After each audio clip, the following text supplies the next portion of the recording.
Good morning, everyone. I probably should say good afternoon or good evening, depending on what time you're listening to this blog. I am so excited for this topic this week. It's just so important to me and has been for many years. So the name of the blog this week is called Meditation, the Ultimate Pause Button. I thought it was a really good time to discuss meditation, especially because of the circumstances that we're all in right now, which is the whole COVID thing. We've all had a really tough time being isolated by ourselves and not being able to see family and friends. And the stress level is so high because we're uncertain about what's happening and making sure that our family is safe, but we really can't do anything about that except for do what the CDC tells us. So anyway, for me, meditation over this past year has been so important and has really helped me to stay calm and stay present and be grateful for what is right now, instead of constantly wishing that things were different, because we all do wish that. But there's so many things that we can be grateful for in the moment, and meditation helps you to do that. So fortunately, it seems that meditation has become much more mainstream over the last years, which is exciting. People begin meditating for many reasons, because it's helpful for healing in many different circumstances and conditions. Some people meditate to ease anxiety or stress. Some meditate to help teach themselves how to stay mindful of what is happening in the present moment so that we don't miss our precious lives as they pass quickly by. Others enjoy this tranquil state of mind because it brings to light the chaos that goes on as the egoic monkey mind tries to toss us headfirst into life's dramas. Being mindful of those mostly useless thoughts helps us hit the pause button and allows the stillness and the silence to open the door to our intuition, our insights, our inspiration, and our peace of mind. From a spiritual perspective, I believe that the silence or the gap between our thoughts is the very place where God, our angels, and our spirit guides have an opportunity to speak to us and help assist us on the path to our life purpose. They also can offer us answers and solutions to questions and challenges that inevitably come to pass in our lives throughout the years. Often I hear people say, I tried meditating, but I just can't seem to turn off my thoughts. I understand, as I have definitely been there myself many times. Yet, I've come to realize that these thoughts like these are the ego's attempt to keep us from entering that space within where it loses its power over us. In that place, the ego loses its power over us. The ego wants to keep us from going there because it is in that magical place where the ego is silenced and our souls can then kind of grab the rudder, come about, and reset the sails of our vessel so that we're back on course. That's a little sailing jargon for you. Everyone can meditate, and there's no one way of meditating that is the best way, which I've said before. There's lots of different ways you can meditate. You do not have to sit on cross-legged on a pillow with lots of candles and soft music playing, although I do that often and it's beautiful. But you can meditate while walking, you can meditate while playing music or floating on a raft in the sea.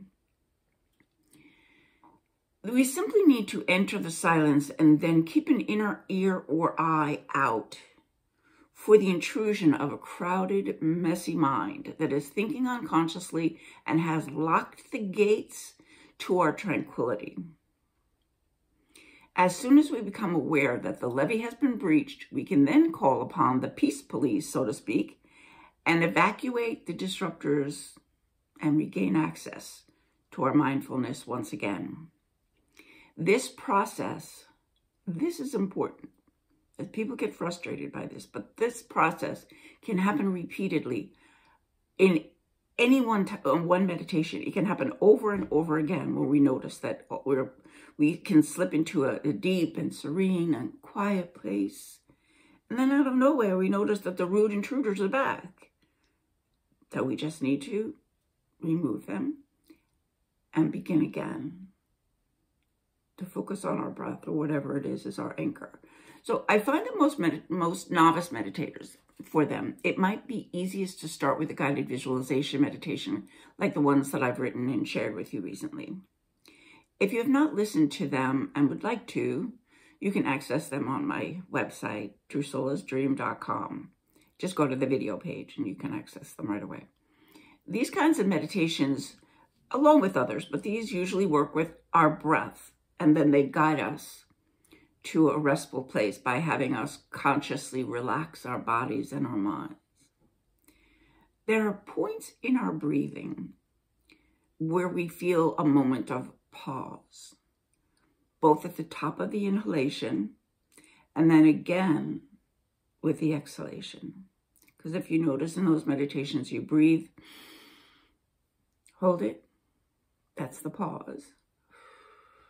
And then exhale, and then there's another pause at the end. I find that if I really allow myself to gently fall after I exhale, like fall into that deep peace, then I can get much deeper. And in my experience, and from what I hear from others regularly, the deeper we go, the more blissful the state of consciousness.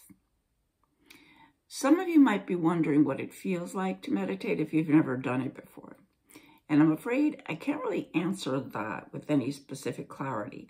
Everyone finds their meditation experience to be unique to them. It's also not the same every time we meditate. Some days we have a super, super terrific meditation where we're floating endlessly on a sea of serenity. It's just absolutely beautiful. And then other days, however, the monkey mind will not let us stop thinking about the interview that we're going to go on, or the clothes that we have to pack for our vacation, or the dishes that we left at the sink. Even the most Zen meditators have days like that. What we can be assured of is that the more consistently we meditate, the better we get at it, and the more quickly we can fall into that peaceful state. We can also begin to understand that whatever our experience is at the time is perfect for us. Everything teaches us something. So even on days when the meditations don't go exactly the way you'd like, there's something to be learned from that. So you need to just accept what is. For creative people, which specifically is every one of us, since we all have that artistic gene from our divine creator, meditation is the magical key that will unlock the door to our imagination. It is through imagination that scientists find hidden cures for diseases, teachers discover that perfect way to get through to a struggling child, writers pen masterpieces, songwriters open hearts and touch souls, musicians play the perfect combination of chords and notes that can heal us energetically and physically, and mystics and empaths find cosmic knowingness amid the unknown. We may find insights and inspiration during or directly following a meditation. However, it's more likely that that will come later. It may be hours, days, months, or even years. Yet, when the time is right, the inspiration will arise. Once the portal to spirit is open through intentions motivated by love, and our minds and hearts are fertile ground for emerging seeds of truth, our lives begin to shift. We may come to realize that, yes, we are living in the physical world, but also are acutely aware that it is not our true home. Love and relationships with other human souls become the building blocks from which a world of kindness, compassion, and unity is built. By the same token, material things begin to have less value and meaning, and do not have power to define us. So these are kind of lofty, sort of otherworldly musings that some might feel are out of reach for a lot of us. But I have been assured that whatever our souls need at the time to come to a place of awakening and spiritual evolution will be unveiled. We will never receive more than we need, can understand, or is necessary for fulfilling our own unique life purpose. That said, for spiritual seekers among us, meditation may accelerate the ascension, awakening, and enlightenment that awaits the fully evolved soul.